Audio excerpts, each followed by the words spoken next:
I'll tell you a little bit about myself. I'm a second child, younger sibling. Make some noise if you're a second child. Yeah, that is the sound of a traumatic childhood. Okay, now make some noise if you're an older sibling. Same guys are cheering. They're single child. Bad. Dude, second child, younger sibling, nobody gives a shit about them. They treat us also like shit. That's why the term for taking a shit is number 2. It's named after...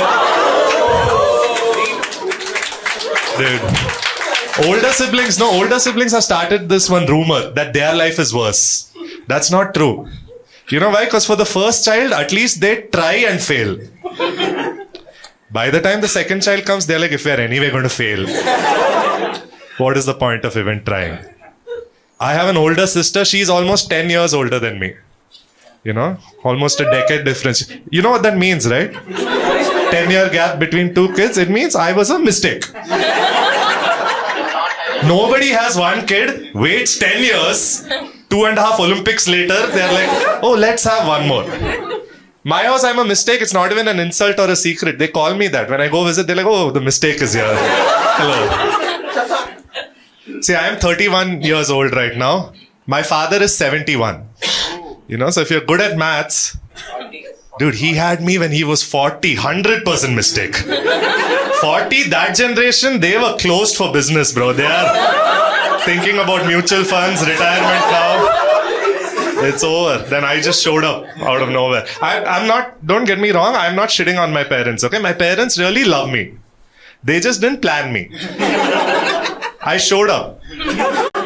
Like when you get drunk and order something on Amazon, the next day it comes, you're like, when did I order the skipping rope? That is me in human form. Yeah. I'll explain to you how it happened, okay? Not.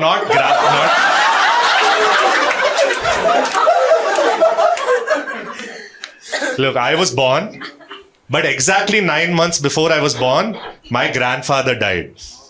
So I think my dad was just kind of sad that his father died. And so my mom was like, okay, let me cheer him up. Not aware of the grave mistake she's about to. Yeah. Of all the mistakes, this has to be the worst, right? Seriously, when I was a kid, my dad used to teach me maths. And he'll always be like, Ravi, you're making too many silly mistakes. It's like,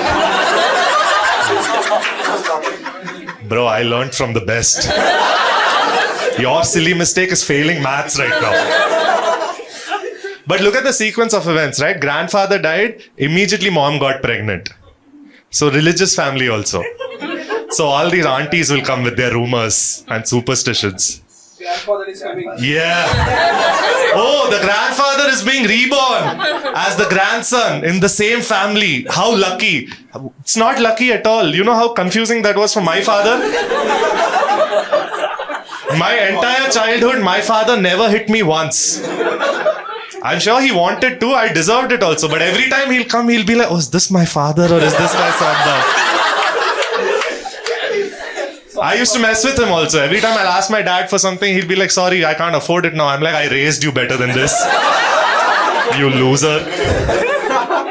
This is not the worst part of the story. The worst part of the story is when my older sister reached high school, teenager, she wanted her own bedroom in the house. You know, till then we were sharing, but she wanted some privacy now.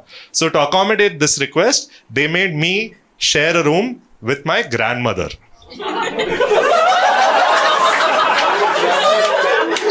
My ex-wife. Every day I'm sitting in my room looking at my grandmother saying, I married her. My choice used to suck. I see you guys like laughing at my trauma. Thank you. I appreciate it. Hey, make some noise, all those of you who are 30 years or older. Man, I almost regret asking, you know? I'm telling you, okay, dude, when I was a teenager or in my early 20s, I just assumed that by the time you reach your 30s, you'll be successful. I thought you just have to wait. Then you reach your 30s, you're like, dude, where is my success, bro?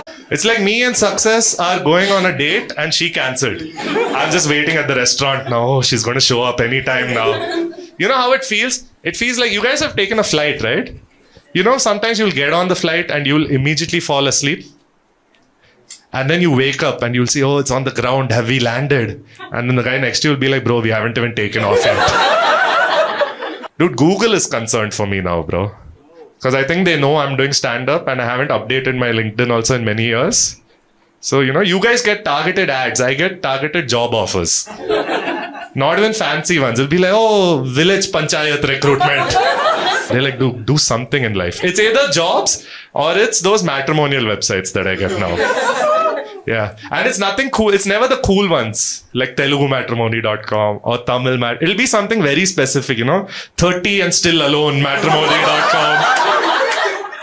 I went to one of my friend's weddings recently, dude. He got married. After that, he's like, Ravi, enough now. You have to get married. I was like, why? He's like, because you can.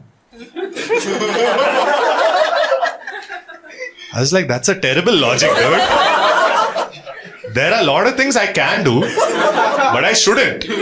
I can climb Everest, but I shouldn't. I will die in that Nepal base camp itself. I won't even reach the mountain, you know? Like, I don't know if you guys have seen this movie called Jurassic Park.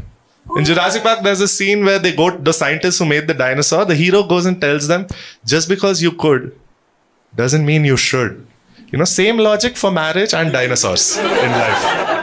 I'm not saying your wife is a dinosaur. You know? Dinosaurs are beautiful creatures. That's what I'm saying. I have a friend who has a kid now. 4-year-old kid. That's how ahead of me he is. You ever see some of your friends and you're like, bro, he has some cheat code or what? How is he so ahead? I have a friend who has a kid. So I can't even compare myself with the father now. Because there are some months when me and the kid have the same income, you know? I'm comparing with the next generation now. I went to my friend's house. His son is like, Papa, come, let's go play cricket. So they were playing cricket in their they have a private garden. I don't even live close to a public garden. You know? That's the difference in income levels. But I thought it's very sweet. Father and son playing cricket. Cute, no? These are memories. They're bonding. They'll remember it together. As the son is also so small, he can't even lift the ball properly. With all his force, he threw it at 4 kilometers per hour speed. But then as the ball was coming, the father became A.B. de Villiers. He took stance and whacked it to the other end of that park. Not just that, he made the boy go, fetch the ball and come back. I thought maybe he hit it that forcefully by mistake, right? No, because I saw at him, he's still in that pose. Admiring his shot. You know, in this guy's head, he's in Wankhede right now. Harsha Bokle is commentating. Cheerleaders are dancing for him. That's when I realized, wow, this is why I want to have kids now.